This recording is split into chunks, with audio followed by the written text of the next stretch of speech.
திமுகவினுடைய இலவச திட்டங்களுக்கு எதிராக வண்ண தொலைக்காட்சி பெட்டிய டார்ச் லைட்டை வச்சு உடைச்சிறார் கமலஹாசன்.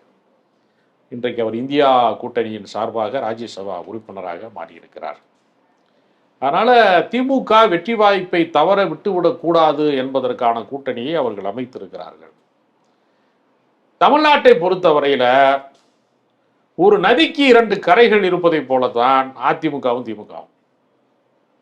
இருதுருவ அரசியல் தான் எப்போதுமே. திமுக வேண்டும் என்று வாக்களிப்பார்கள், இல்லை வேண்டாம் என்று வாக்களிப்பார்கள். திமுக வேண்டாம் என்றால் அதிமுக தான் அடுத்த ஆப்ஷன். அதிமுக மீது அதிருப்தி ஏற்பட்டால் திமுக தான் ஆப்ஷன். இப்படித்தான் தமிழ்நாட்டினுடைய அரசியல் இருதுருவ அரசியலாக இருக்கிறது.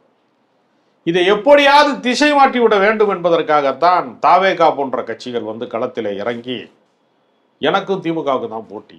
இன்னும் அதிமுகன்னு ஒரு கட்சியே இந்த நாட்டில் இல்லாத மாதிரியும், குருவி கூடுகட்ட அஞ்சுகிற குக்கிராமங்களிலே கூட அதிமுகவிற்கு கொடி பறந்து கொண்டிருக்கிறது. அதிமுகவிற்கு கட்டமைப்பு இல்லை என்பதை திமுக காரன் கூட ஒப்புக்கொள்ள மாட்டான். கருத்து மாறுபாடு இருக்கலாம், தலைமை மீது அதிருப்தி இருக்கலாம், ஒரு கட்சியின் மீது விமர்சனம் இருக்கலாம். ஆனால் உண்மை என்று ஒன்று இருக்கிறது.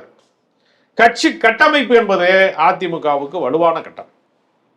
அதனால அந்த இடத்தை இட்டு நிரப்புவதற்கு நான் தான் எல்லாமே அப்படின்னு சொன்னாலும், நான் தான் தமிழ்நாடுன்னு கூட சொல்லி பார்த்தாலும் விஜய்க்கு செல்ஃப் எடுக்கலை.